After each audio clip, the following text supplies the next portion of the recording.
이번 시간에는 교재 12장에 나와 있는 라플라스 트랜스폼에 대해서 다뤄보도록 하겠습니다. 자, 12장에 나와 있는 이제 목차를 보시면요. 12.1에서 이제 S 도메인이라는 것을 배우고, 그 다음에 뭐 특이함수에 대해서 배우고, 자, 뭐 지금 보시는 것과 같이 이제 라플라스 트랜스폼의 어떤 프로퍼티에 대해서 배운 후에, 자, 부분 분수 전개라는 것을 배우고요. 자, 미분 방정식의 해법이라고 하면은, 자, 일단 미분 방정식을 우리가 라플라스 트랜스폼으로 어떻게 풀 수 있는지에 대해서 이제 12.5에서 연습을 한다는 얘기입니다. 자, 지금 이것을 보면 뭐 회로에 대한 얘기는 거의 없죠. 자, 그래서 12장에서는 주로 이제 라플라스 트랜스폼에 대한 원리, 뭐 따라서 이제 수학적인 원리에 대해서 대부분 다루게 될 거고요.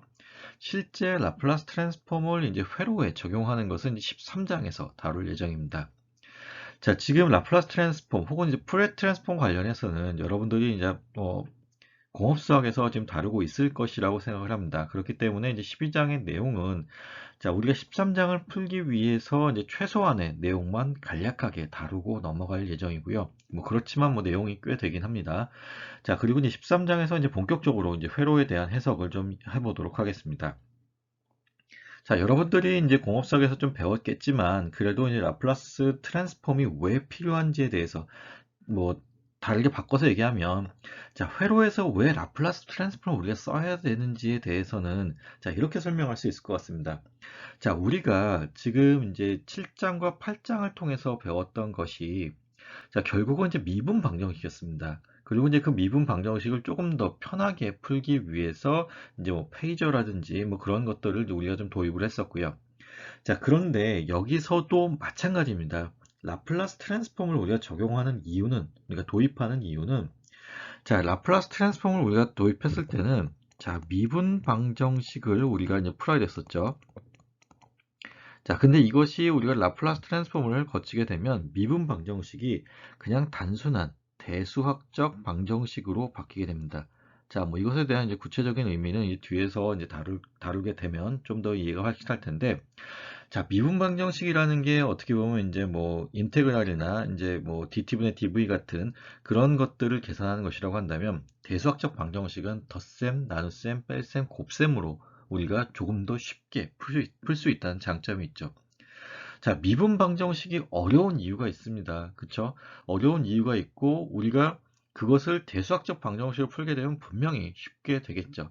자, 그러면, 자, 라플라스 트랜스폼이 해주는 역할은 결국은 계산을 조금 더 쉽고 편하게 하기 위한 것이라고 생각하면 되겠습니다. 자, 그리고 이제 라플라스 트랜스폼을 우리가 적용했을 때 또 하나의 특징은, 자, 임피던스라고 하는 것을 자, 교류 정상 상태가 아닌 경우에도 우리가 선형 회로로 일반화시킬 수 있다는 것입니다. 자, 우리가 앞에서 다뤘을 때 교류 정상 상태인 경우에 자, 이것을 우리가 선형 회로로 일반화시킬 수 있다라고 했었는데 자, 라플라스 트랜스폼을 이용하는 경우에는 우리가 임피던스를 교류 정상 상태가 아닌 경우에도 선형 회로로 일반화시킬 수 있다라고 우리가 말할 수 있습니다. 자, 그리고 이제 뭐 라플라스 트랜스폼에 대해서 좀 얘기를 하게 되면 반드시 이제 따라 나오는 게 이제 프레 트랜스폼이 되는데요. 자, 그럼 프레 트랜스폼과 라플라스 트랜스폼은 굉장히 유사한 특징이 있습니다. 자, 그런데 이제 차이가 분명히 있으니까 뭐 하나는 프레 트랜스폼, 하나는 뭐 라플라스 트랜스폼이라고 부르게 되겠죠. 자, 프레 트랜스폼이라고 하는 것은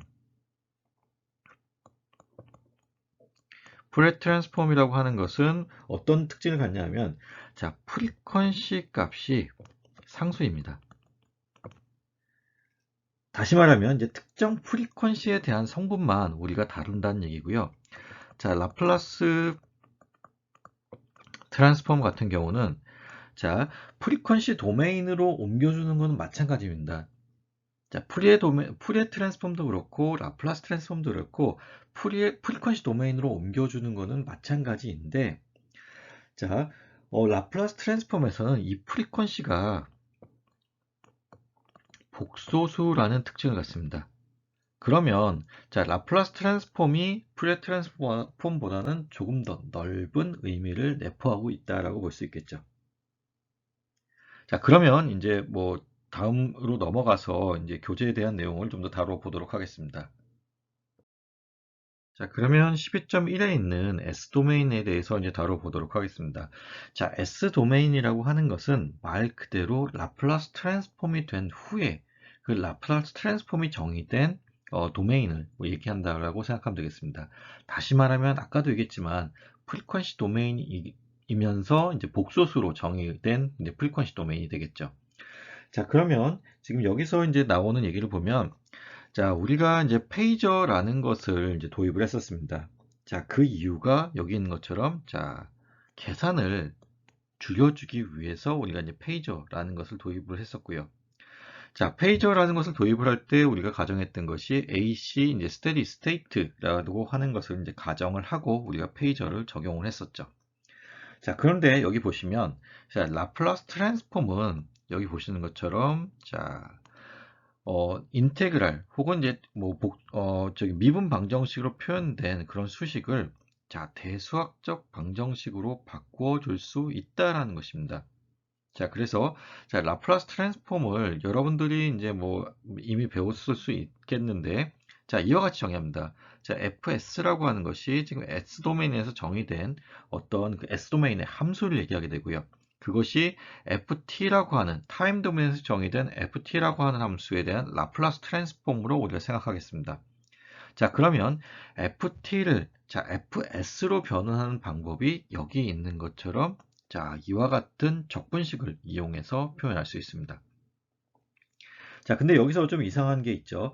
자, 여러분들이 아마 공업수학에서 배웠던 라플라스 트랜스폼은 자, 마이너스 무한대부터 플러스 무한대까지의 자, ft 익스포넨셜의 마이너스 st dt로 정의가 되어 있었을 겁니다. 자, 근데 여기 보시면 지금 특징이 마이너스 무한대가 아니라 지금 제로의 마이너스로 표현이 되어 있습니다. 자, 여기서 식이 틀리게 쓰여진 게 아니고요. 옳게 쓰여진 겁니다. 자, 그런데 우리가 회로가 가지는 특징이 있죠. 자, 여기 있는 것처럼 자, 우리가 t 이퀄 제로에서 그리고 회로를 관측하기 시작했다고 했을 때 그 시간 이후에 회로의 응답이 우리가 관심이 있는 영역입니다. 다시 말하면 회로가 꺼져 있는 우리가 관측하기 이전 시점의 회로는 우리가 관심이 없다는 거죠. 그래서 여기 있는 것처럼 t 죄송합니다. 지금 이게 ft가 0보다 작다라기보다는 자, t가 0보다 작은 이 경우에 대해서는 우리가 관심이 없다라는 것입니다. 자, 그리고 지금 보시는 것과 같이 이제 분명히 역변환도 있습니다. 그래서 라플라스 트랜스폼의 역변환 같은 경우는 이렇게 L을 표시한 이것에 이제 마이너스 1을 붙여서 이제 표시를 하게 되고요. 자, 지금 밑에 쓰여져 있는 것이 라플라스 트랜스폼. 다시 말하면 이 fs가 존재하기 위한 자, 충분 조건입니다. 자, 라플라스 트랜스폼을 우리가 적용할 수 있는 충분 조건을 보면 자, 첫 번째 쓰여져 있는 것이 연속 함수에 대한 정의입니다. 자, 일단 ft라는 함수가 연속 함수여야 우리가 라플라스 트랜스폼을 적용할 수 있다라는 것이 이제 첫 번째로 중요한 포인트고요. 자, 두 번째는 지금 여기 보시는 것처럼 자, ft라는 함수를 우리가 정의할 때 그것보다 큰 자, 이와 같은 익스포넨셜 함수가 존재해야 된다라는 것입니다. 자, 이 두 조건을 만족할 때 라플라스 트랜스폼이 존재한다라고 생각하시면 되겠습니다. 혹은 라플라스 트랜스폼을 적용할 수 있다라고 생각하시면 되겠습니다. 자, 그러면 실제 라플라스 트랜스폼을 우리가 연습해 보도록 하겠습니다. 자, 앞에서 쓰여져 있었던 그 라플라스 트랜스폼 공식이 다시 나왔죠. 자, 지금 보시면 주의해야 될 게 마이너스 무한대부터 플러스 무한대가 아니라 제로 마이너스부터 무한대까지의 시간 동안의 적분이라는 것이 이제 중요한 포인트고요. 자, 앞에서 설명했지만 우리가 0 이전의 시간, t 이퀄 0 이전의 시간에 대해서는 관심이 없다라고 볼 수 있고요. 또 다른 해석으로는 이렇게 볼 수도 있습니다. 자, 0 이전의 시간을 그냥 제로 마이너스로 압축했다라고 생각해도 되겠습니다. 자, 그리고 0이라는 시점이 언제냐면 회로가 동작하기 시작하는 순간을 정의하는 것이라고 생각하면 좋겠고요. 자, 그러면 이제 제로 마이너스는 회로가 어쨌든 동작하지 않는 찰나의 순간 전을 얘기하게 되는 것이겠죠. 자, 그러면 뭐 그 의미는 그렇고요. 자, 여기서 지금 우리가 지금 이제 연습하는 것들은 라플라스 트랜스폼을 직접 해보는 그 계산 과정을 연습할 겁니다. 자, 지금 보시면 ft라는 함수가 exponential의 마이너스 at의 ut가 지금 ut로 정의가 되어 있습니다. 자, ut라고 하는 이 유닛 스텝 펑션이 오랜만에 나왔는데 이것이 의미하는 것이 제로 이전의 값은 0, 그리고 0보다 클 때는 1의 값을 갖는 그런 스텝 함수가 되겠죠. 자, 그러면 이 앞에 exponential의 at가 곱해져 있으니까요. 자, 뭐 지금 좀 지워져서 안 보이는데 exponential의 at가 마이너스 at가 곱해져 있으니까 자, 제로 이전에서는 t 이퀄 제로 이전에서는 0의 값을 갖는 거고 t 이퀄 제로 이후에서는 exponential의 마이너스 at 값을 갖게 되겠죠.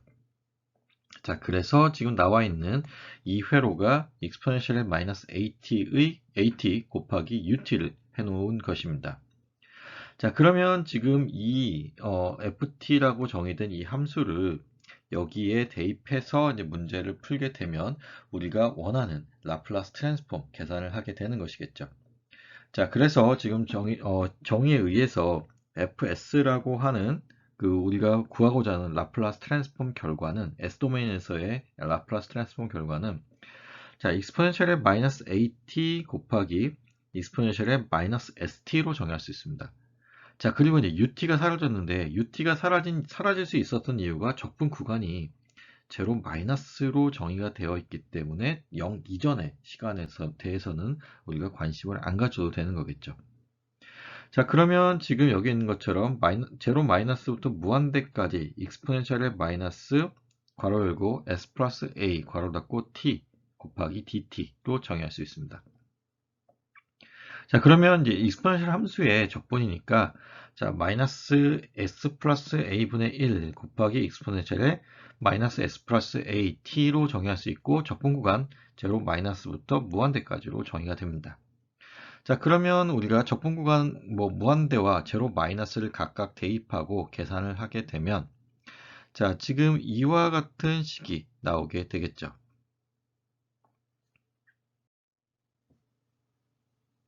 자, 그리고 지금 여기 보시는 것처럼 자, t 이퀄 무한대일 때를 우리가 구하기 위해서 자, 지금 여기 있는 것처럼 s 이퀄 시그마 더하기 j 오메가로 정의를 하겠습니다. 이렇게 일단 가정을 그렇게 하겠습니다. 그렇게 했을 때 자, 시그마가 나타내는 것이 실수부, j 오메가가 나타내는 것이 이제 허수부에 해당하는 값이고요. 자, 이것을 지금 s 대신에 여기 있는 것처럼 익스포넨셜 마이너스 s 플러스 a 곱하기 t에 s 대신에 대입을 하게 되면 자, 이와 같은 형태로 정의가 되게 되겠죠. 자, 그리고 우리가 이제 앞에서도 여러 번 다뤘었지만 지금 여기 있는 이것은 자, 매그니튜드에는 영향을 미치지 않습니다. 자, 매그니튜드가 그냥 1의 값을 갖고 있기 때문에 매그니튜드에는 영향을 미치지 않고 대신에 이제 그 위상을 바꿔주는 역할을 한다라고 했었죠. 자, 그리고 지금 보시면 결국 그럼 매그니튜드 값은 이와 같이 정의가 되게 되는데요. 자, 이것이 갖고 있는 의미가 결국은 자, 매그니튜드 값이 시간에 대해서 감소하는 형태가 되는 것이죠. 자, 이와 같이 감소하는 형태로 된다라는 것입니다. 그런데 지금 여기 있는 익스포넨셜의 마이너스 j 오메가 t라고 하는 값이 곱해져 있으니까 자, 이것이 이 함수, 그러니까 이 엔벨롭을 따라서 이와 같은 오실레이션, 그러니까 출렁임을 만들어 주게 됩니다. 결국은 자, 이것은 출렁임은 있지만 결국은 0에 수렴하는 그런 값을 나타내는 함수가 되겠습니다. 자, 그러면 자, 출렁임은 있지만 0으로 수렴하는 함수라는 것은 결국은 t가 무한대로 갔을 때 0이 된다는 얘기겠죠. 자, 그래서 지금 여기 뒤쪽에 있는 이 값이 0으로 된다라는 얘기고요. 자, 지금 여기 있는 이 값은 t 이퀄 0일 때 값은 1이 되겠죠.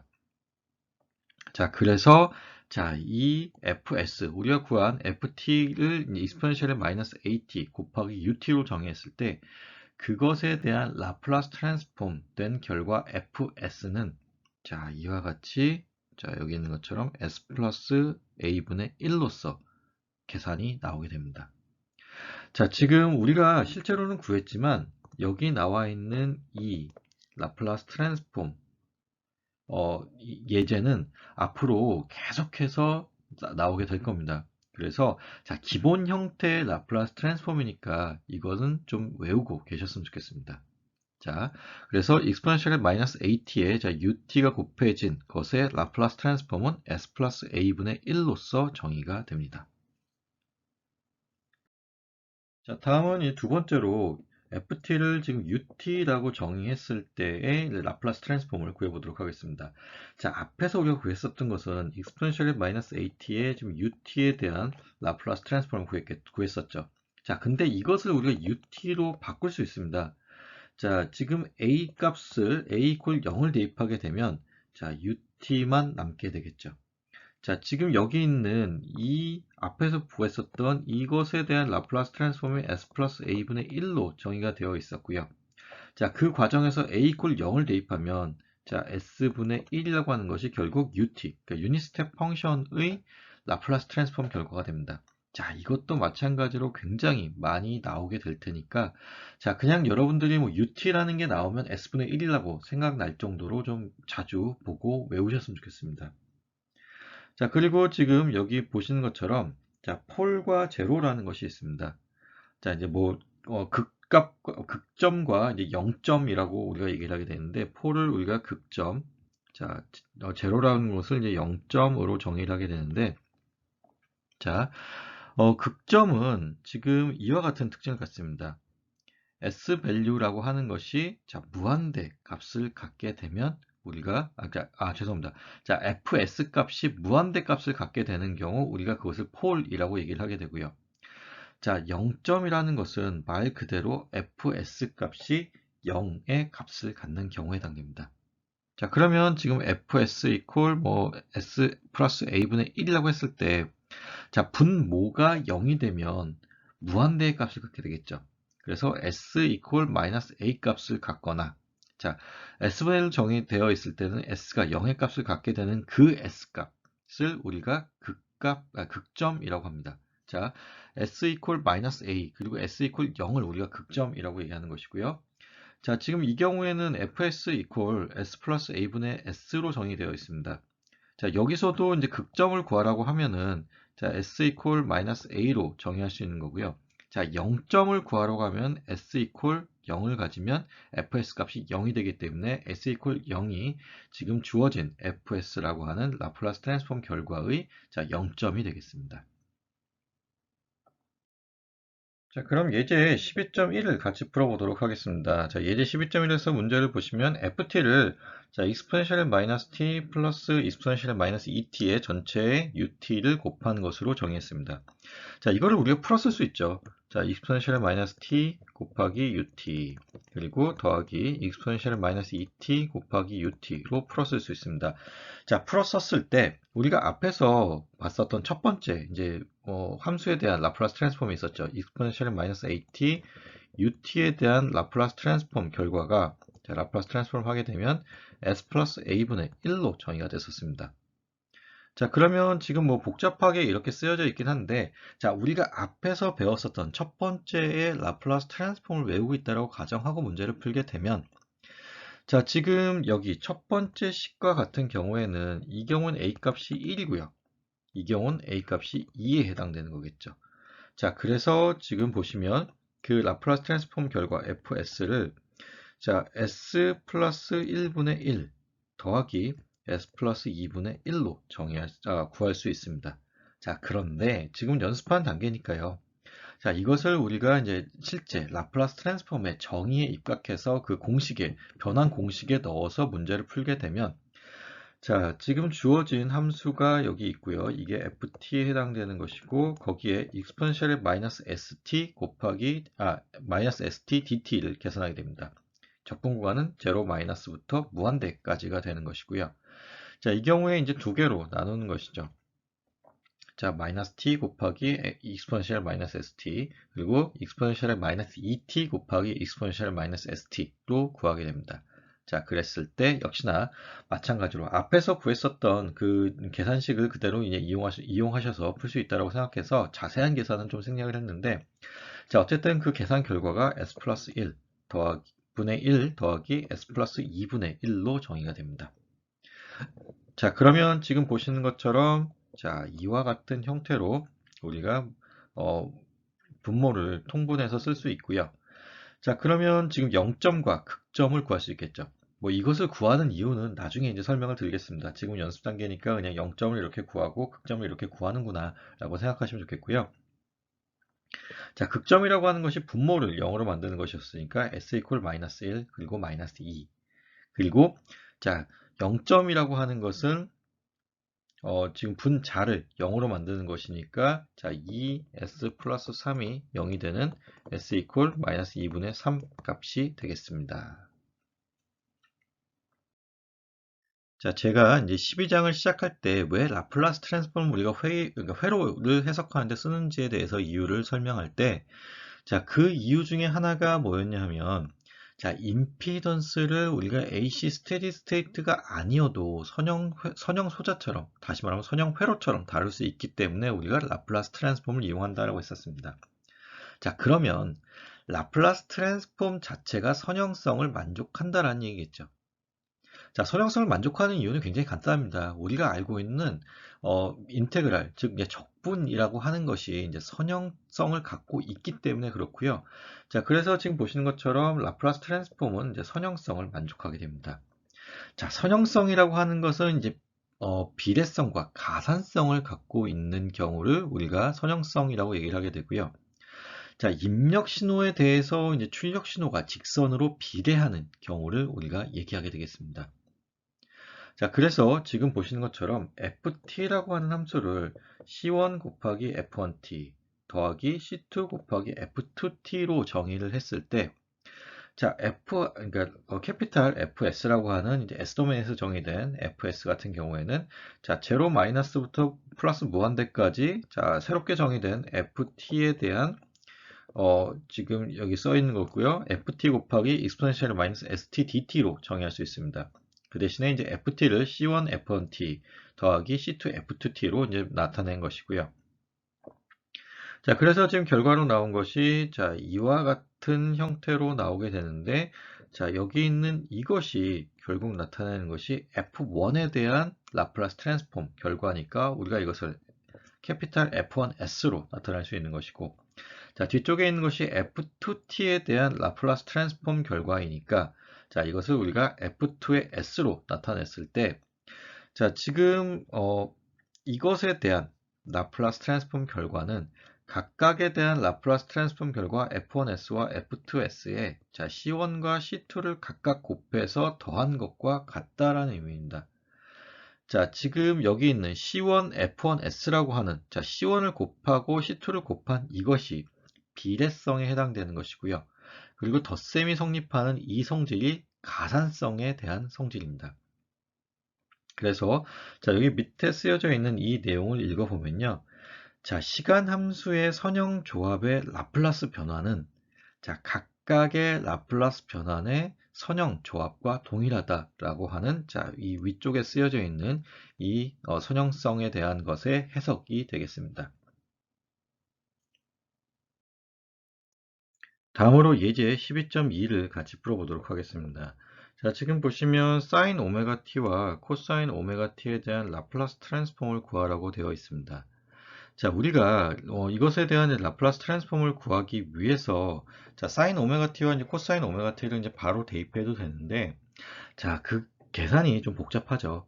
자, 그래서 이제 이것을 좀 우리가 오일러 공식을 이용해서 이제 변환을 시켜 보도록 하겠습니다.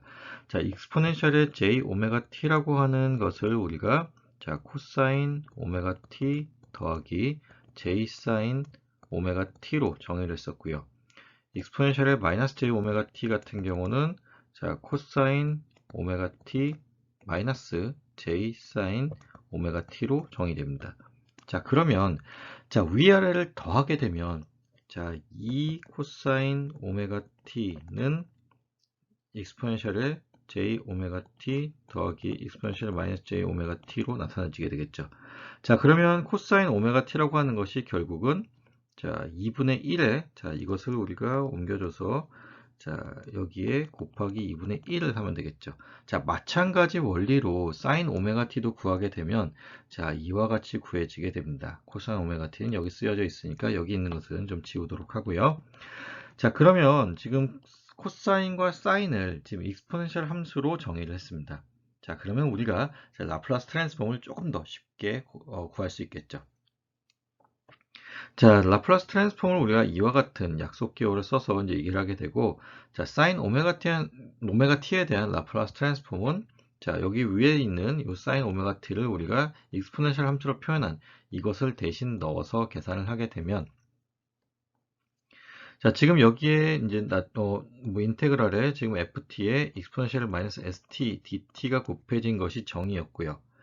자, 지금 앞에 붙어 있는 것이, 그러니까 익스포넨셜 마이너스 at 곱하기 ut가 됐을 때 이것의 라플라스 트랜스폼이 s 플러스 a분의 1이었습니다. 자, 지금 보시면 마이너스 j 오메가가 a 대신 들어간 거고, 죄송합니다. j 오메가가 a 대신 마이너스 a 대신 들어간 거고, 지금 여기 같은 경우는 자, 마이너스 j 오메가가 마이너스 a 대신 들어간 겁니다. 자, 그러면 지금 자, a 값에 들어가야 될 것이 마이너스 a 값에 들어가야 될 것이 지금 j 오메가에 해당되는 것이니까 여기 보는 것처럼 자, s 마이너스 j 오메가분의 1이 나오게 되는 것이고요. 뒤쪽 같은 경우는 a 대신에 j 오메가가 들어가 있는 거니까 더하기 j 오메가분의 1이고 자, 마이너스로 묶어져 있습니다. 자, 그래서 지금 이것을 계산을 하게 되면 자, 이와 같이 s제곱 플러스 오메가 제곱분의 오메가로 정의가 되게 되고요. 자, 여기 있는 이것도 생각보다 많이 쓰이게 됩니다. 왜냐하면 우리가 자, 복소 전원을 정의할 때 자, 복소 전원 전에 나왔던 실수 전원인데 교류인 경우가 코사인, 사인이 있었습니다. 자, 그 코사인, 사인의 형태로 이제 뭐 우리가 전원이 주어진 경우에 그것을 라플라스 변환을 하기 위해서 많이 쓰이게 되고요. 자, 결국은 이것이 이제 우리가 뭐 공식화돼서 이제 테이블로 주어져 있습니다. 그것은 이제 뒤에서 다시 얘기를 하겠고요. 자, 코사인 오메가 t에 대해서 보겠습니다. 자, 코사인 오메가 t는 우리가 이제 익스포넨셜 함수로 표현하게 되면 이와 같이 표현이 되고요. 자, 이것을 우리가 또 다시 표현하게 되면 자, 여기 j 오메가가 마이너스 a 대신 쓰인 거고 여기 j 오메가 값이 여기는 a 대신 쓰이게 된 겁니다. 자, 그래서 자, s 마이너스 j 오메가분의 1 더하기 s 플러스 j 오메가분의 1 그리고 전체의 2분의 1을 곱한 식으로 쓰게 되고 계산을 하면 이와 같이 나오게 됩니다. 자, 라플라스 트랜스폼을 우리가 이제 그러니까 하이퍼코사인, 하이퍼볼릭 코사인, 그리고 하이퍼볼릭 사인에 적용을 했을 때 그것이 어떻게 되냐라고 하는 것인데요. 자, 지금 뭐 결과적으로 하이퍼코사인과 하이퍼사인이 이와 같이 정의된다라고 되어 있는데, 자, 지금 하나를 더 알고 계시면 좋을게요. 하이퍼사인 같은 경우에는 사인 함수와의 관계가 마이너스 j 사인 jx로 정의가 되고요. 여기 자, 괄호를 지우고 마이너스 j에 자, 하이퍼 코사인 같은 경우는 자, 코사인 jx로 정의가 되게 됩니다. 다시 써드릴게요. 자, 코사인 jx로 정의가 되게 됩니다. 이것을 이용해서 우리가 구한 결과가 지금 하이퍼 코사인 at는 자, 2분의 1 곱하기 괄호 열고 익스포넨셜 at 더하기 익스포넨셜 마이너스 at로 정의가 된 것이고 하이퍼사인 at는 자 2분의 1의 괄호 열고 익스포넨셜 at 마이너스 익스포넨셜 마이너스 at로 정의되어 있습니다. 자, 이것에 대한 라플라스 트랜스폼은 뭐 쉽죠. 우리가 지금 계속 가정하고 있는 것은 자, 여기 있는 이것을 우리가 외우고 있다라고 가정을 하고 지금 접근을 하고 있는데요. 자, 만약에 지금 이것이 생각이 안 난다 그러면 그냥 여러분들이 알고 있는 자, 라플라스 트랜스폼의 공식으로 다시 돌아가서 정의에 입각해서 문제를 푸시면 됩니다. 자, 그것도 외워야 되긴 하는 거죠. 자, fs라고 하는 것은 뭐 다시 우리가 보면 0-부터 무한대까지 자, ft의 익스포넨셜의 마이너스 at의 자, dt로 정의된 것이 우리가 라플라스 트랜스폼의 공식이었습니다. 자, 이거는 절대 잊어버리면 안 되겠죠. 자, 이번 학기가 끝날 때까지는 적어도요. 자, 그러면 지금 보시는 것과 같이 하이퍼코사인 at에 대한 라플라스 트랜스폼은 자, 이와 같이 지금 보시는 것과 같이 자, 2분의 1에 자, 보시면 지금 exponential at 더하기 exponential 마이너스 at 형태로 되어 있기 때문에 s-a분의 1 더하기 s 플러스 a분의 1로 정의가 되고요. 하이퍼사인 at 같은 경우에는 자, 지금 보시는 것처럼 2분의 1에 전체 곱하기 s-a분의 1 더하기 마이너스 s 플러스 a분의 1로 정의가 되어 있습니다. 다음은 12.2절에 있는 자, 싱귤러리티 펑션에 대해서 다뤄보도록 하겠습니다. 특이 함수라는 것이고요. 자, 지금 이제 연속 함수가 아닌 경우에 대해서 다루는 것입니다. 지금 여기서는 이제 단위 스텝 함수를 반복해서 적분 혹은 미분해서 얻는 함수들을 다루고 있고요. 자, 지금 보시면 ut라고 하는 지금 유닛 스텝 펑션이 나와 있습니다. 그것에 대한 정의가 지금 이와 같이 되어 있죠. 0보다 작은 경우에는 0, 그리고 t가 0보다 크거나 같은 경우는 1의 값을 갖게 되고, 자, 이것에 대한 라플라스 트랜스폼, 자, fs 값이 앞에서 했던 걸 잘 기억을 하시면, 자, s분의 1로 정의가 되어 있었습니다. 자, 그러면 지금 보시는 것과 같이, 자, 유닛 램프 펑션이라고 하는 것은 ut라고 하는 유닛 스텝 펑션의 1차 적분식입니다. 자, 그러면 유닛 램프 펑션은 자, 0 마이너스부터 t까지의 적분 구간 동안 u 타우 d 타우로 지금 우리가 정의를 할 수 있고요. 자, 지금 0 마이너스부터 t까지로 정의를 할 수 있는 이유는 우리가 뭐 0 이전의 시간에 관심이 없어서가 아니라 자, 유닛 스텝 펑션 자체가 0보다 작은 구간에서 0의 값을 갖기 때문에 우리가 뭐 더 이상 정의할 필요가 없는 거죠. 자, 그래서 지금 u 타우 대신에 1의 값을 넣고 자, 이것을 우리가 적분을 하게 되면 자, 여러분들이 뭐 쉽게 알 수 있듯이 자, t가 나오게 됩니다. 자, 시간에 대해서 기울기가 1인 그런 함수가 유닛 램프 펑션이 되는 것이고요. 자, 그러면 이제 이 다음에서 자, 지금 이제 한 번 적분을 한 것이고 그럼 두 번 적분하고 세 번 적분하고 했을 때는 어떻게 달라지는지에 대해서 좀 같이 보도록 하겠습니다. 자, 지금 여기 보시는 것처럼 유닛 파라볼라 펑션이라고 되어 있습니다. 자, RT라고 하는 유닛 램프 펑션을 한 번 더 적분한 결과를 우리가 유닛 파라볼라 펑션이라고 얘기를 하는 것이고요. 자, PT라고 정의되는 것이 다시 말하면 이제 RT에 대한 이제 시간에 대한 1차 적분이 되는 것이고, 자, 지금 보시는 것처럼 자, 지금 이제 0보다 큰 구간에서 RT 값이 T의 값을 갖게 되죠. 그래서 지금 타우를 대신 대입한 것이고요. 그래서 2분의 1의 T 제곱이라고 하는 함수가 나오게 됩니다. 자, 지금 보시는 것처럼 이제 파라볼라 형태, 그러니까 이런 곡선의 형태가 나오는데 이걸 우리가 파라볼라라고 얘기를 하니까 지금 이와 같이 얘기를 할 수 있는 것이고요. 자, 지금 이제 그 다음에 이제 중요한 것이 자, t가 0보다 작은 경우에서는 모두 다 0의 값을 갖기 때문에 지금 우리가 이렇다라고 하는 것이고요. 자, RT라고 하는 것이 t 곱하기 ut, 그리고 PT라고 하는 것이 2분의 1 t제곱의 ut로 정의가 되어 있습니다. 자, ut라고 하는 것은 지금 여기 있는 것처럼 t가 0보다 작은 구간에서는 0의 값을 갖기 때문에 그냥 붙여준 겁니다. 자, 0보다 작은 구간에서는 0이라는 것을 보여주기 위해서 결국은 우리가 앞에 소개했던 것처럼 자, 유닛 램프 펑션은 그러니까 t의 t로 정의가 되는 것이고 유닛 파라볼라 펑션은 2분의 1의 t제곱으로 정의가 되는 것입니다. 자, 그리고 t가 0일 때에 이제 싱글러 포인트라고 얘기하는 것이 결국은 이제 그 미분 불가능, 그러니까 다시 말하면 이제 연속이 아닌 점이 된다라는 것이고요. 자, 유닛 큐빅 펑션이라고 하면 이제 3번 적분한 경우가 되겠고 그때는 자, 6분의 t의 3승의 ut. 자, 그리고 유닛 쿼틱 펑션 같은 경우는 자, 24분의 t의 4승의 ut로 정의되어 있습니다. 자, 다음은 예제 12.3을 같이 풀어보도록 하겠습니다. 자, 예제 12.3은 좀 어렵습니다. 그래서 여러분들이 좀 잘 따라왔으면 좋겠고요.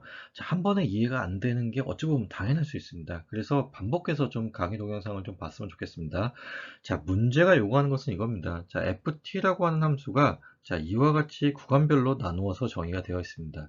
자, 그런데 이 ft라는 함수를 문제에서 자, 지금 뭐 특별한 이유가 있는 건 아니에요. 특별한 이유가 있는 건 아니고, 자, 유닛 스텝 펑션, 그 다음에 유닛 램프 펑션, 그 다음에 유닛 파라볼라 펑션에 대해서 익숙해지라는 의미로 지금 이렇게 문제를 낸 거고요. 자, ft라는 함수를 지금 여기 주어진 것처럼, 자, 유닛 스텝 펑션, 램프 펑션, 그리고 파라볼라 펑션의, 자, 리니어 컨비네이션으로 나타내라고 하는 것입니다. 자, 그래서 보시면 지금 제로, 0, 마이너스 무한대부터 플러스 1까지의 구간에서는 0의 값을 갖게 되죠. 자, 그러면 지금 이 이전의 값에 대해서는 우리가 신경 쓸 필요가 없는 것이고요. 자, 지금 이제 1보다 큰 구간에 대해서 보도록 하겠습니다. 뭐, 좀 더 자세히 얘기하면 1보다 크고 3보다 작은 구간에 대해서 얘기하는 것이고, 자, t제곱 마이너스 2t 플러스 1에 대해서 지금 보게 되면, 자, 지금 우리가 t제곱이라고 하는 2차항을 만들어 줘야 됩니다. 자, 2차항을 만들어 주려면 어떻게 해야 될까요? 자, 유닛 스텝 펑션은 우리가 상수 1의 값만 나타내게 되죠. 자, 유닛 램프 펑션은 지금 같이 쓰고 시작하겠습니다. 자, 유닛 스텝 펑션이라고 하는 것은 자, 뭐 0보다 큰 구간에 대해서 그냥 얘기한다고 했을 때 1의 값을 나타내는 것이고요. 자, 유닛 램프 펑션 같은 경우는 지금 t의 값을 나타내고, 자, 유닛 파라볼라 펑션 같은 경우는 자, 앞에서 우리가 다뤘듯이 2분의 1 t 제곱이 나오게 됩니다. 자, 그러면 우리가 지금 여기 있는 이 제곱이라고 하는 것을 만들어 줘야 되니까 일단 여기 있는 pt, 그러니까 유닛 파라볼라 펑션을 써야겠죠. 자, 그러면 자, 유닛 파라볼라 펑션이라고 하는 것은 여기 이제 생략이 됐지만 여기 ut가 이제 생략이 되어 있는 거죠.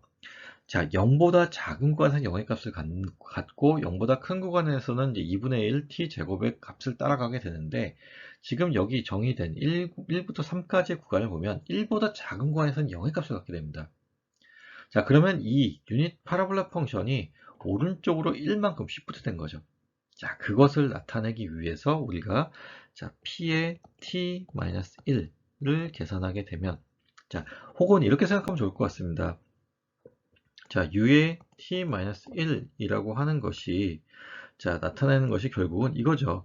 자, t-1이 0보다 작은 구간에서는 0, 그리고 이것이 0보다 큰 구간에서는 1의 값을 갖게 되는 것인데, 그게 결국은 t가 1보다 작거나 혹은 1보다 큰 구간에 대해서 이제 얘기를 하는 것이죠.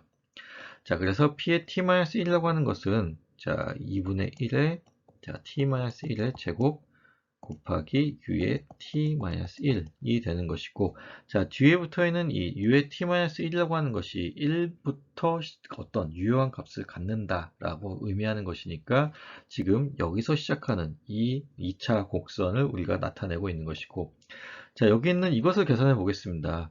2분의 1의 t제곱 마이너스 2t 플러스 1이 되는 것이고요. 자, 그러면 자, 이것이 나타내는 것이 자, 2분의 1 t제곱 마이너스 t 플러스 2분의 1이 되죠. 자, 근데 우리가 자, 지금 보시는 것처럼 t제곱을 만들어야 됩니다. 그럼 어떻게 해야 될까요? 자, 여기다가 곱하기 2, 여기도 곱하기 2, 자, 전체에. 자, 그리고 여기도 곱하기 2를 해주면 되겠죠. 자, 그러면 지금 곱하기 2를 하게 되면 t제곱 마이너스 2t 플러스 1이라는 값이 나오죠. 그러면 뭐 우연히도 지금 여기 있는 이 식이 그대로 쓰여진 것이고요. 자, 1에서 3까지 사이의 구간에서는 그래서 우리가 2 곱하기 p의 t-1로 정의가 된다라는 것입니다. 자, 그러면 우리가 1부터 3까지의 구간을 완벽하게 정의를 했습니다. 자, 그러면 이제 3 이상의 구간에 대해서 이제 차차 해볼 건데, 자, 3 이상의 구간을 정의하려고 하다 보니, 자, 이런 문제가 있습니다. 자, 2차 식이 없어졌고요. 이제 마이너스 2t 플러스 10이라고 하는 1차식의 형태로 바뀌었습니다. 그러면 일단 3보다 큰 구간에서는 2차식을 없애주는 게, 자, t제곱이라고 하는 항을 없애주는 게 필요하겠죠. 자, 어떻게 하면 없어질까요? 자, t제곱항을 빼줘야겠죠. 자, 빼주기 위해서 지금 여기 있는 것처럼, 자, 3만큼, 자, 여기 3에 맞춰서 쉬프트를 시켜서 빼주게 되는 것입니다. 자, 그리고 이렇게 빼줬을 때 남는 항이 4t-8이 되는 것이고요. 우리가 이제 뒷장에서 다루겠지만 이 4t-8이 여기 있는 마이너스 2t 플러스 10이 되도록 우리가 수식을 다시 좀 변형을 시켜줘야겠죠. 자, 일단 우리가 여기까지 구했다는 거, 그리고 지금 이 지금 여기 보시는 것처럼 마이너스 2p, 2 곱하기 p의 t-3승, t-3을 계산해서 3 이상의 구간에서는 이제 제곱항을 없애줬다는 것. 이것이 여기서 키포인트고요. 그럼 계속해서 넘어가 보도록 하겠습니다. 자, 그러면 이제 앞에서 계속 이어서 문제를 풀 거고요.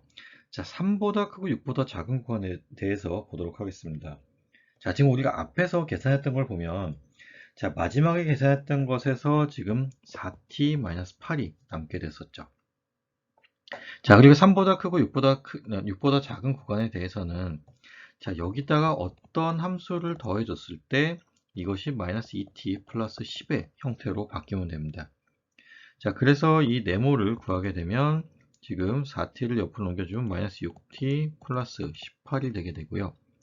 자, 이것을 마이너스 6으로 묶었을 때 t 마이너스 3이 되겠습니다. 자, 지금 이것이 나타내는 것이, 자, 지금 여기 3보다 큰 구간에 대해서, 다시 말하면 t가 3의 위치로 지금 와 있다는 얘기죠. 자, 그래서, 자, 이것을 우리가 램프 펑션을 이용해서 쓰게 되면, 자, 마이너스 6의 아래 t-3으로 정의가 되게 됩니다. 자, 그래서 지금 여기 있는 것처럼 이와 같은 형태로 나오게 되고, 그 결과, 자, 여기 지금 이제 빠져 있는데요. 자, 여기다 항을 하나 더 써줘야 합니다. 마이너스 6의 t-3을 계산하면 이것이 마이너스 2t 플러스 10이 나오는 것을 확인할 수 있습니다. 자, 그러면 지금 우리가, 여기서부터 여기까지에 대한 것을 다 구한 것이고요. 자, 그리고 나서 지금 마이너스 2t 플러스 10이 나왔으니까, 자, 6 이상의 구간에서는 여기 있는 1차 항이 없어져야 됩니다. 자, 6 이상의 구간에서 1차 항이 없어져야 되기 때문에, 자, 지금 여기 있는 것처럼, 자, 이 아래 t-6을 더하죠. 그러면 이것이 갖고 있는 의미가, 자, 지금 죄송합니다. 2t라고 하는 항을 포함하는 식이 나오게 되는 거죠. 자, 그래서 지금 이것을 더하게 되면, 자, 슬로프는, 다시 말하면 1차 항은 없어진다는 얘기입니다. 1차 항은 없어지는데, 자, 그럼 2차 항은, 상수항은 어떻게 되느냐를 계산해줘야 되고요. 그 상수항에 대한 것만큼 우리가 더하거나 빼거나 해서, 자, 최종 6보다 큰 구간에서 2의 값을 갖는, 함수를 만들어주면 되겠습니다. 자, 그래서 지금 우리가 앞에서 구했던 것이 지금 여기까지, 자, 3의 구간까지는 여기까지 구한 거고요.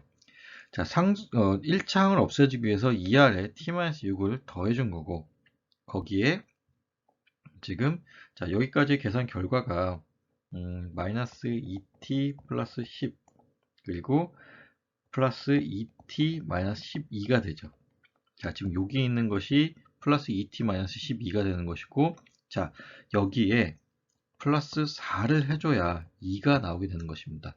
그래서 지금 이와 같이 4의 ut-6이 나오게 되는 것이고요. 자, 지금 이제 12.3에 대한 이 내용이 조금 복잡합니다. 그러니까 사실 연습하기 위해서 나온 것이기 때문에 지금 램프 펑션, 그리고 파라볼라 펑션, 그리고 유닛 스텝 펑션에 대해서 좀 이렇게 연습하자라고 해서 나온 것이기 때문에 좀 일부러 좀 복잡하게 만든 경향이 있고요. 그렇지만 좀 반복해서 보면서 이해를 좀 완벽하게 했으면 좋겠습니다. 자, 그러면 이제 다음으로 넘어가도록 하겠습니다. 다음은 유닛 스텝 펑션의 이제 미분 값에 대해서 다뤄보도록 하겠습니다. 자, 유닛 스텝 펑션은 시간에 대해서 1차 미분하게 되면 여기 있는 것과 같이 델타 펑션 혹은 임펄스 펑션으로 우리가 정의를 하게 되는데, 자, 이것이 나타내는 것은 이렇습니다. 지금 델타 펑션이라고 하는 것을 dt분의 dut로 정의하게 되고, 자, 이것이 나타내는 것이 t 이퀄, 여기 괄호 안에 있는 값이 0이 되는 점에서, 지금 이 경우는 이제 t 이퀄 0이겠죠? t 이퀄 0이 되는 점에서 무한대의 값을 갖고 나머지 구간에서는 0의 값을 갖는 것을 얘기하게 됩니다. 자, 유닛 스텝 펑션이라고 하는 것이 이와 같이 정의가 되어 있죠. t 이퀄 0에서 지금 어떤 점프가 일어나게 되는데, 자, 지금 시간에 대한 1차 미분이기 때문에, 자, 이 구간들, 자, t 이퀄 0을 제외한 나머지 구간에서는 일정한 상수값을 갖기 때문에 그 1차 미분값이 0이 되겠습니다. 자, 그래서 지금 보시면 여기 써 있는 것처럼 t 이퀄 0을 제외한 점에서는 자, 다 0의 값을 갖는다라고 되어 있고요. 자, 이 구간에 대해서 사실 정의가 좀 어렵습니다. 왜냐하면 미분 불가능하기 때문에 정의가 어렵고요. 자, 그래서 지금 또 다른 어떤 계산 방법을 이용해서, 자, 근사화 방법을 이용해서 우리가 접근을 해보도록 하겠습니다. 자, 그런데, 자, 뒤쪽에 있는 것이 이해가 잘 안 돼도 상관이 없습니다. 자, 근데 우리는 결론은 알고 있어야겠죠. 자, 결론적으로 이렇습니다. 자, 이것이 결론입니다. 자, 델타 t라고 하는 것이, 자, 결국 이제 어떤 값을 갖는데, 뭐 무한대 값을 갖거나 혹은 뭐 1의 값을 갖는다고 우리가 얘기하기도 하고요. 자, 근데 뭐 무한대 값을 갖는다고 보는 게 여기서는 맞습니다. 자, 이것도 뭐 상황에 따라서 이제 뭐 디스크리트 타임에서는 또 다른 정의로 가기 때문에 좀 다른 얘기가 나올 수 있는데, 자, 여기서는, 자, 이 경우에 무한대 값을 갖게 되고, 그 경우에 우리가 이것이 어, 그래프적으로는 이와 같이 정의가 된다는 것입니다. 자, 근사화를 이용해서 델타 함수를 유닛 스텝 펑션으로부터 델타 함수를 구하는 과정을 한번 보도록 하겠습니다. 자, 지금 이제 유닛 스텝 펑션이라고 하는 것이, 자, 죄송합니다. 유닛 스텝 펑션이라고 하는 것이 이와 같은 형태로 되어 있는데, 이것을 우리가 정말 작은 찰나의 구간에서, 자, 이와 같은 형태로, 자, 경사가 있다라고 생각을 하겠습니다. 자, 마이너스 델타부터 플러스 델타 사이 구간에서 이와 같은 어떤 1차의 슬로프를 갖는 것으로 우리가 생각을 할 거고요. 자, 그렇다라고 하면은 우리가 구간을 나누었을 때, 자, 마이너스 델타 이전에서는 시간에 대해서 이제 일정하기 때문에 뭐 미분값이 0, 플러스 델타 이후에서도 시간에 대해서 일정한 값을 갖기 때문에 0. 자, 지금 여기 사이에 있는 이 구간에서만 지금 마이너스 2 델타 그러니까 기울기를 갖겠죠. 자, 마이너스 2 델타가 아니라 플러스 2 델타분의 1이라고 하는, 자, 높이가 1이고 지금 밑변이 2 델타이기 때문에 기울기가 2 델타분의 1 되겠죠. 자, 그래서 그 2 델타분의 1이 결국은 이와 같은 값을 1차 미분의 값으로 나타나지는 것이고, 그 외의 구간에서는 0의 값을 갖게 됩니다. 자, 그리고 자, 지금 우리가 원래 이렇게 생겼던 것을, 자, 이와 같이 정의를 하는 것이죠. 좀 다시 그릴게요. 자, 이것을 중심으로 지금 이와 같이 된다라고 정의를 했던 거죠. 자, 그러면 지금 이것을 우리가 0에 수렴하도록 만들면 우리가 원래 갖고 있었던 유닛 스텝 펑션처럼 될 겁니다. 자, 그래서 지금 여기 보시는 것처럼 이 델타 값을 0에 수렴하도록 하겠다라는 것입니다. 자, 그래서 지금 보시면요. 자, VT라고 하는 것을 우리가 이 델타분의 1에, 자, 램프 펑션입니다. R에 t 플러스 델타 마이너스 R에 t 마이너스 델타로 지금 정의를 했고요. 자, 이것을, 자, 여기가 지금 dt가 아니라요, 델타 t가 돼야 됩니다. 자, 델타 t로 정의했을 때, 자, 델타 t라고 하는 것이 지금 여기 있는 이 vt라고 하는 것에 이제 미분에 해당하는 값이 되는 거, 1차 미분에 해당하는 값이 되는 것이고요. 자, 램프 펑션이 나왔습니다. 램프 펑션이 나왔고, 램프 펑션은 유닛 스텝 펑션의 적분값이고, 그것을 다시 우리가 미분을 하게 되면 유닛 스텝 펑션이 나와야겠죠. 그래서 이 델타분의 1에 u의 t 플러스 1 마이너스, 자, u의 t 마이너스 델타로 제가 말을 잘못했죠. 자, 이 델타분의 1에 u의 t 플러스 델타 마이너스 u의 t 마이너스 델타로 정의가 되게 됩니다. 자, 그런데 여기서 우리가 델타 값을 0에 수렴하게 만들면, 자, 지금 이와 같이, 자, 델타 t가 0이 아닌 구간에서는 다 0의 값을 갖게 되고요. 델타 t의 적분값이, 자, 델타 t의 적분값이 마이너스 무한대부터 플러스 무한대 구간에 대해서는 1의 값을 갖는다는 얘기입니다. 다시 말하면, 자, 그 넓이가 1이라는 얘기죠. 자, 지금 이 위에 그려져 있는 이 그림에서 보시면, 자, 밑변이 2 델타고요. 높이가 2 델타분의 1입니다. 그럼 이 사각형의 넓이가 얼마가 되냐면 2 델타분의 1이니까 넓이가, 자, 1이 되죠. 자, 그 의미를 얘기하는 것입니다. 자, 지금 여기 있는, 자, 아까 얘기했듯이 t equal 0에서 무한대로 갈 수 있는 이유가, 자, 시간이 요 폭이 0에 수렴하는데 넓이는 1을 표현해야 됩니다. 자, 넓이를 1을 표현해야 되는데 폭이 1이니까 폭이 0으로 수렴하니까 위로는 무한대로 올라가겠죠. 자, 그런 의미로서 지금 나타내진 것입니다. 자, 그리고 이것을 우리가 델타 함수 혹은 임펄스 펑션이라고 얘기한다는 것입니다. 자, 그래서 지금 여기 나와 있는 게 결론이고요. 자, 델타 값이 0으로 수렴할 때, 자, 델타 함수가, 자, 폭이 0에 수렴하면서 굉장히 좁아지면서 위로 무한대 값으로 지금 발산하게 된다라는 얘기를 하고 있습니다. 자, 그래서 지금 보시는 것과 같이 유닛 임펄스 펑션 혹은 델타 펑션을 다시 얘기하면 이렇게 델타 t로 정의를 하게 되고, 자, 델타 t라고 정의를 하고 지금 1을 써놨습니다. 자, 이것이 가지는 의미가 뭐냐면, 자, 이 높이가 1이라는 게 아니고요. 이 델타 함수의 넓이가 1이라고 우리가 나타내 준 것입니다.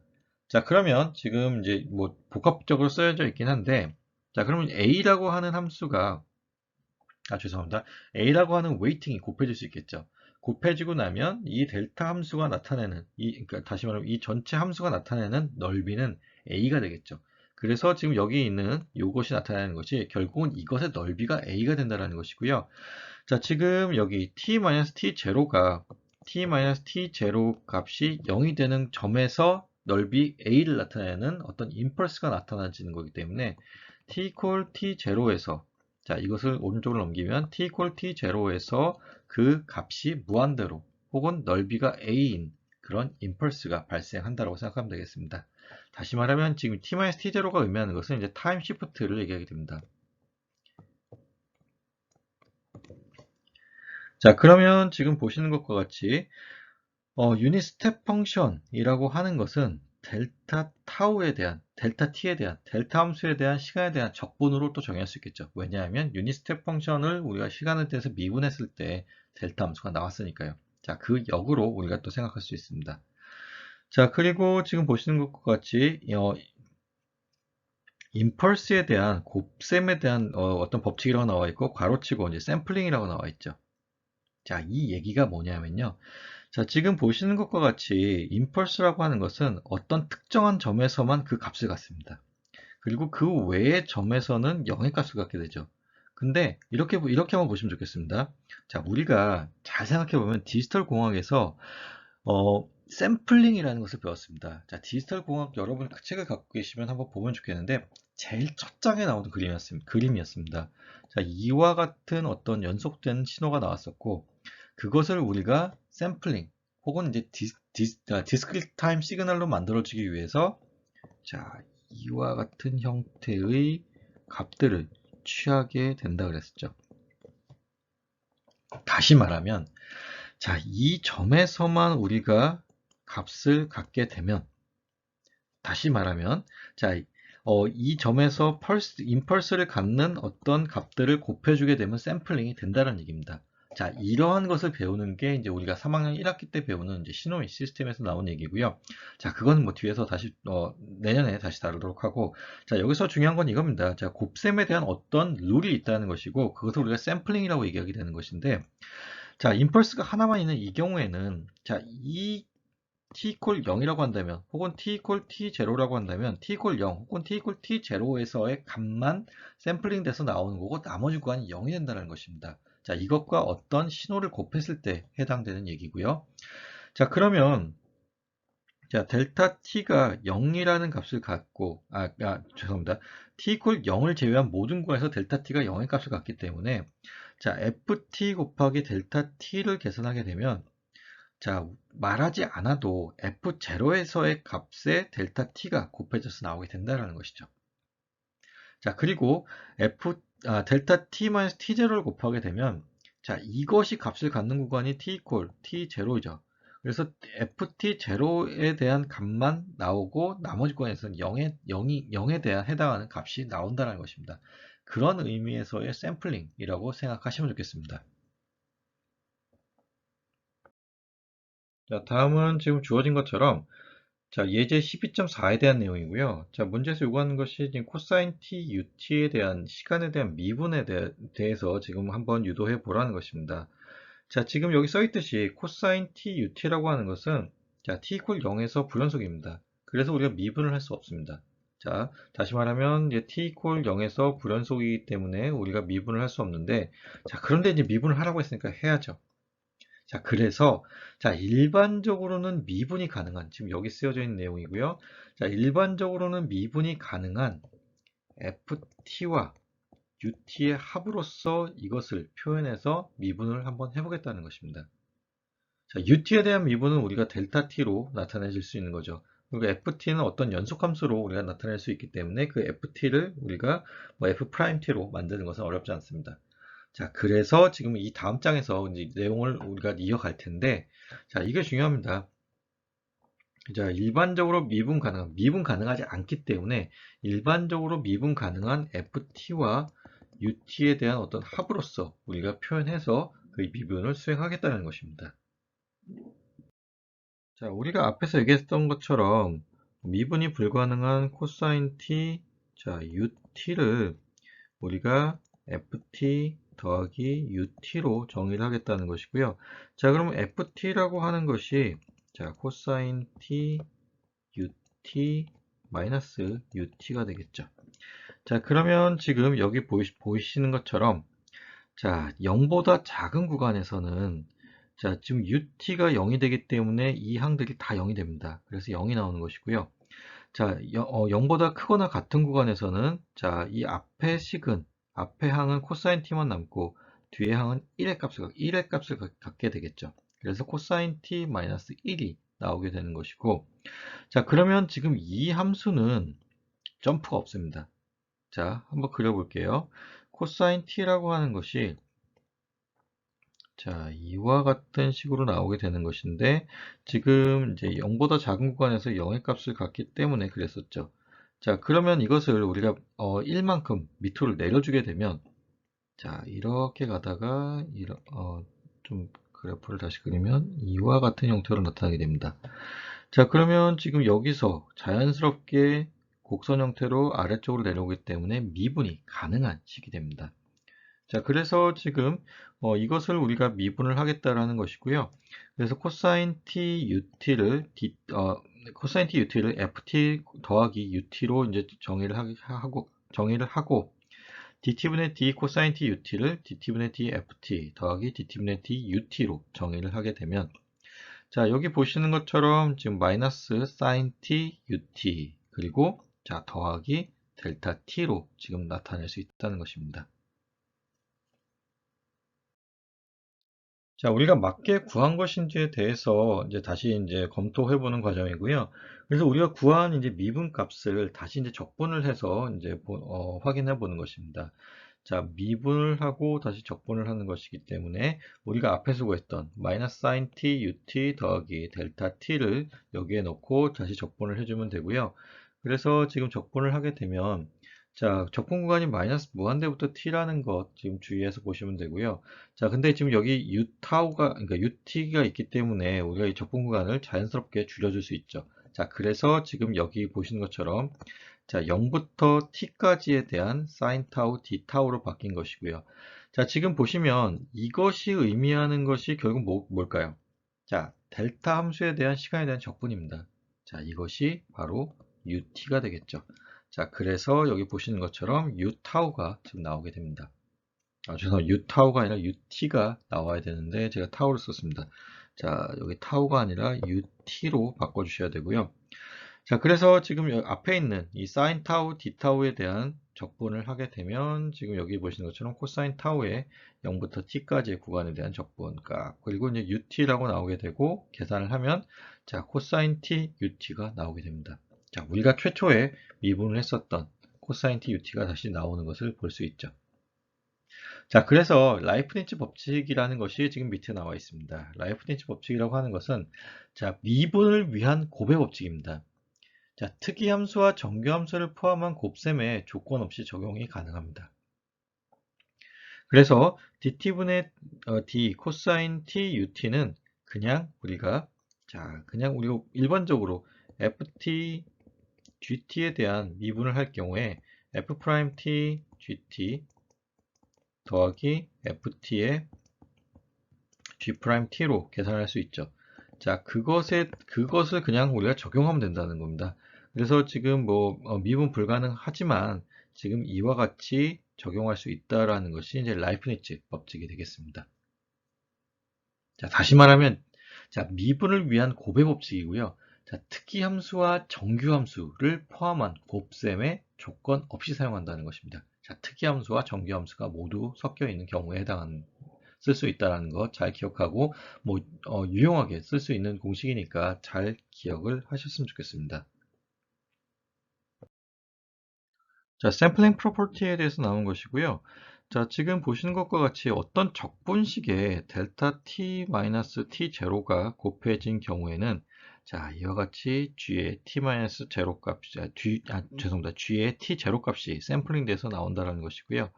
자, 지금 이제 스케일링 프로퍼티 같은 경우에는 자, 델타 함수가 들어가 있고 지금 a라고 하는 값이 지금 곱해져 있습니다. 그러면 이것이 a분의 1의 델타의 t-t 제로로 지금 변형된다라는 것. 뭐 이거는 법칙입니다. 법칙이니까 잘 외워뒀으면 좋겠습니다. 자, 그리고 지금 보시는 것처럼 이제 델타 t라고 하는 것을 우리가 이렇게 표현해도 같은 표현이고요. 자, 지금 9 곱하기 델타 t-1이라고 하는 것은 여기 써 있는 9라는 게 결국 이 키가 9라는 게 아니라 넓이가 9라는 것을 의미한다라고 생각하시면 되겠습니다. 자, 그래서 지금 t 이퀄 1에서 그러니까 쉬프트가 일어나는 거죠. 타임 쉬프트가 일어나서 t 이퀄 1에서 지금 9만큼의 넓이를 가지는 임펄스가 나온 것이고 자, 마이너스 3이 곱해져 있으니까 매그니튜드는 마이너스 3에 해당되는 것이고요. 그리고 지금 t 이퀄 마이너스 2에서 지금 마이너스 3만큼의 넓이를 가지는 자, 이와 같은 임펄스가 발생했습니다. 자, 그리고 지금 보시면 자, 델타의 3t에 해당되는 것은 자, 지금 여기 스케일링 프로퍼티를 이용해서 이 3이 분모에 들어가게 됩니다. 넓이가 지금 보시는 것처럼 3분의 1로 줄어들게 되는 것이고요. 자, 그리고 지금 보시는 것과 같이 이제 이것을 우리가 쓰게 되면 델타의 2분의 1의 t-1의 값이 되겠죠. 그래서 1만큼 시프트 되고 지금 2로서 지금 스케일업 되는 경우가 되겠고요. 지금 이 경우는 자, 이것을 다시 생각을 해주면 델타의 2분의 1의 t-2로 쓸 수가 있고 마찬가지로 우리가 시간에 대해서 2만큼 시프트 되고 자, 스케일링은 또 역시나 이만큼 스케일링 업 되는 경우가 되겠습니다. 자, 그리고 뭐 equivalence property라고 되어 있는데요. 자, gt의 a 곱하기 델타의 t-t0는 자, 뭐 t equal t0에서만 이게 의미 있는 값을 가지니까 t 대신 t0를 넣어주면 된다라는 의미입니다. 자, 방금 봤었던 내용이 다시 나오는 것이고요. 그래서 뭐 shifting property라고 되어 있고, 뭐 sampling property라고 되어 있는데, 자, 이와 같은 식이 나오게 되면 굉장히 기뻐하면 됩니다. 자, 델타 함수가 곱해져 있기 때문에 이것을 우리가 복잡하게 계산할 필요 없이 그냥 t equal t0의 값을 밖으로 빼내주면 된다는 것입니다. 자, 그래서 지금 보시는 것과 같이, 자, 얘를 적분을 안 하는 이유는 이게 그냥 상수가 되었기 때문에 그렇습니다. 자, 뭐 적분을 한다는 의미는 우리가 넓이를 구한다는 것인데 어떤 한 점에서의 값이 나오는 거기 때문에 넓이를 구할 필요가 없죠. 자, 그래서 ft 제로 값이 밖으로 나오게 되고 마이너스 무한대부터 플러스 무한대까지 델타의 t-t 제로 곱하기 dt를 구하게 되면 이게 결국은 1의 값을 갖게 되죠. 자, 그래서 ft 제로가 나온다라고 생각하시면 되겠습니다. 자, 그럼 예제 12.5를 같이 풀어보도록 하겠습니다. 지금 예제 12.5를 보시면요. 자, 마이너스 9부터 플러스 무한대까지 5 로그 t, 그 다음에 델타의 t-10에 dt가 곱해져 있습니다. 자, 적분을 하라고 되어 있는데, 자, 뭐 로그 t에 대한 적분이 갑자기 생각이 안 날 수도 있죠. 자, 근데 당황하지 말고, 지금 여기 있는 델타의 t-10이 보여야 좋겠습니다. 보였으면 좋겠습니다. 자, 그러면 우리가 여기서 실제로 계산을 하라는 게 아니죠. t 콜 10에서의 값을 그냥 우리가 구해주면 된다는 것입니다.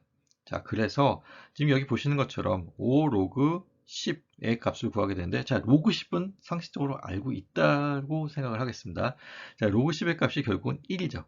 그래서, 자, 지금 뒤에 있는 이 값은 이 값이 가지는 이 값이 그냥 1이 되기 때문에, 넓이를 구하는 거고 1이 되기 때문에, 자, 5 로그 10만 나오게 되고 그 값이 5가 되겠습니다.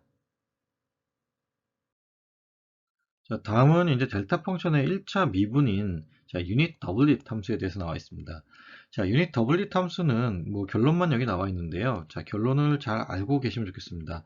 자, 지금 보시면 ft라고 하는 함수에 자, 델타 펑션의 1차 미분인 유닛 더블릿을 곱했고 이제 시간에 대해서 t0만큼 시프트를 했을 때 자, t equal t0에서의 미분 값에 자, 지금 보시면 f'의 t0가 써 있죠.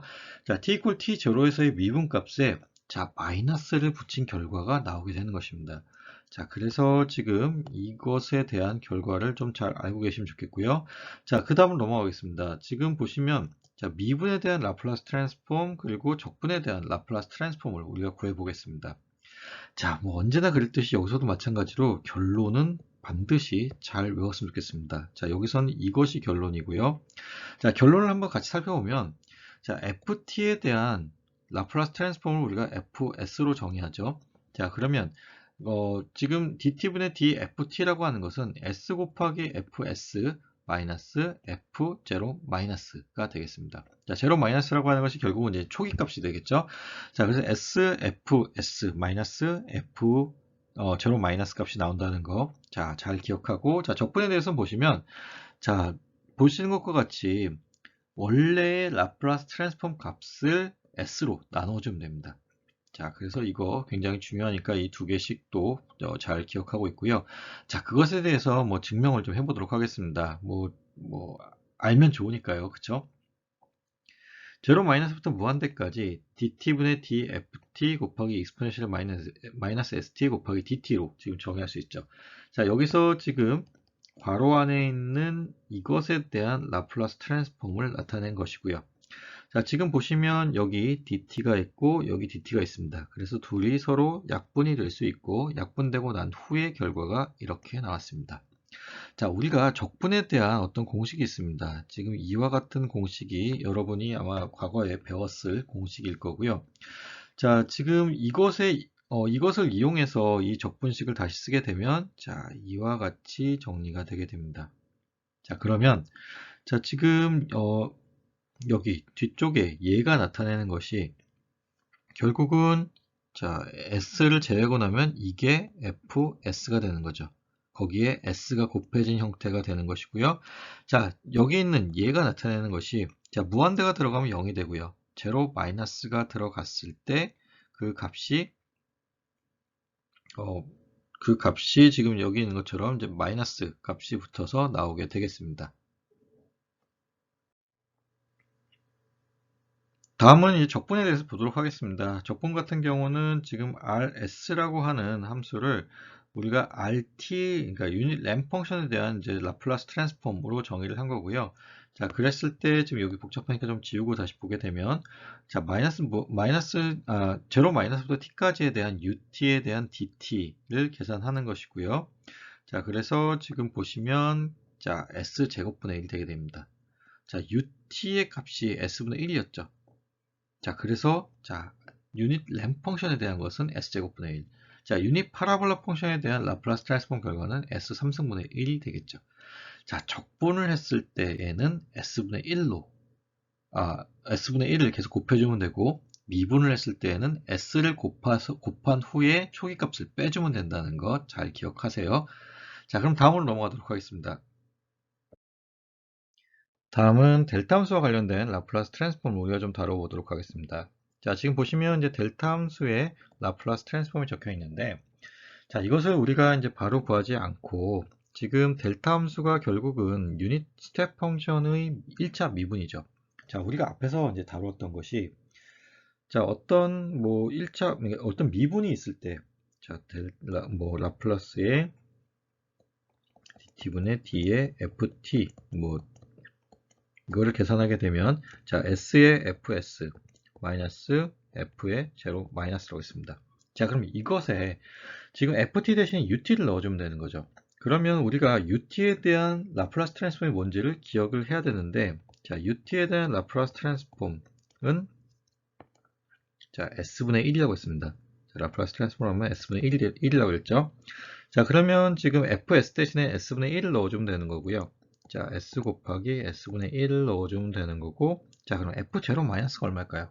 결국 이게 u의 제로 마이너스 값이 되는 건데, 자, 유닛 스텝 펑션이니까 이 값이 당연히 0이겠죠. 그래서 0을 써주면 되고 그 결과 1이 나온다는 겁니다. 자, 그래서 여기 보시면 자, 굉장히 중요한 얘기고요. 델타 함수의 라플라스 트랜스폼 결과는 1입니다. 자, 그럼 그 다음을 보겠습니다. 지금 유닛 더블릿 함수의 지금 라플라스 트랜스폼을 구하는 거고요. 자, 유닛 더블릿 함수는 지금 델타 함수의 유닛 임펄스 함수의 시간에 대한 1차 미분이죠. 자, 그리고 그것에 대한, 그러니까 이 델타 함수에 대한 라플라스 트랜스폼이 1입니다. 그래서 s 곱하기 1이고요. f의 제로 마이너스, 다시 말하면 델타의 제로 마이너스 값을 구해야 되는데, 자, 델타 함수가 0에서만 값을 갖고 나머지 구간에서는 0의 값을 갖기 때문에, 자, 그래서 여기서도 마찬가지로 f0 마이너스 값은 0이 되는 거죠. 그래서 자, 뭐 그와 같은 방법으로 구하게 되면, 자, 유닛 더블릿 함수 같은 경우는 s, 그걸 또 다시 한번 시간에 대해서 미분한 것을 라플라스 트랜스폼 하게 되면 s제곱, 세 번 미분한 것을 라플라스 트랜스폼 하게 되면 s3승이 나온다는 특징이 있습니다. 자, 잘 외우시는데 제일 중요한 건 이게 제일 중요합니다. 요 밑에 거는 뭐 여러분들이 지금 이거를 알고 계시면 풀 수 있는 것이기 때문에, 자, 이거는 잘 기억하시면 좋겠습니다. 자, 마지막으로 예제 12.6을 같이 풀고 마치도록 하겠습니다. 자, 지금 우리가 앞에서 배웠었던 이제 하이퍼코사인 그리고 이제 하이퍼사인이 있었는데, 자, 하이퍼코사인과 하이퍼사인에 대한 이제 라플라스 트랜스폼을 계산을 하면, 자, 지금 하이퍼코사인 at라고 하게 되면 그것이 s제곱 마이너스 a제곱분의 s로 주어졌었고요. 자, 하이퍼사인 at는 s제곱 마이너스 a제곱분의 a로 주어졌었죠. 자, 이것을 이용해서 문제를 푸는 거고요. 그래서 지금 보시면 하이퍼코사인 t니까 여기서 a 값이 1에 해당되는 그 결과가 나오겠죠. 자, 그래서 지금 보시면 dt분의 d 곱하기 하이퍼코사인 t ut죠. 자, 그러면 여기서 나타내는 것이,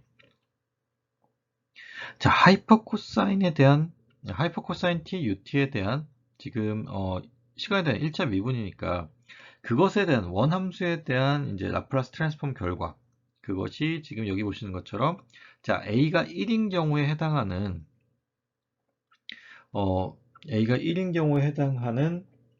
그 지금 보시면 여기서 하이퍼코사인 t에 해당하는 거니까 이게 s제곱 마이너스 1분의 s가 되겠죠. 자, 여기에 자, 미분이니까 s를 곱하고 지금 이 원래 함수에 대한 제로 마이너스 값을 구해야 되는 겁니다. 자, 그래서 지금 보시면 s를 곱한 결과가 있고 제로 마이너스에 대한 것이 이 뒤에 있는 유닛 스텝 펑션 때문에 이 뒤의 항이 다 0이 되죠. 그래서 자, s제곱 마이너스 1의 제곱분의 s제곱 값이 나오게 되는 것이고요. 자, 지금 뒤에 또, 그러니까 아래쪽을 보시면 지금 하이퍼사인에 대해서 두 번 미분한 것에 대해서 구하는 것인데, 한 번에 두 번 미분한 걸 구할 수는 없고요. 일단 1차 미분에 대해서 구하고, 자, 마찬가지로 위에서 마찬가지로 1차 미분에 대해서 구하고, 그리고 나서 그것을 다시 또 미분을 해서 2차 미분에 대한 것을 구하시면 됩니다. 자, 이 구하는 것에 대해서는 이제 여러분들이 좀 해보면 뭐 쉽게 할 수 있을 것 같아서, 자, 오늘은 여기까지 하고 마치도록 하겠습니다. 다음 시간부터 이제 12.3을 이어서 하도록 하겠습니다.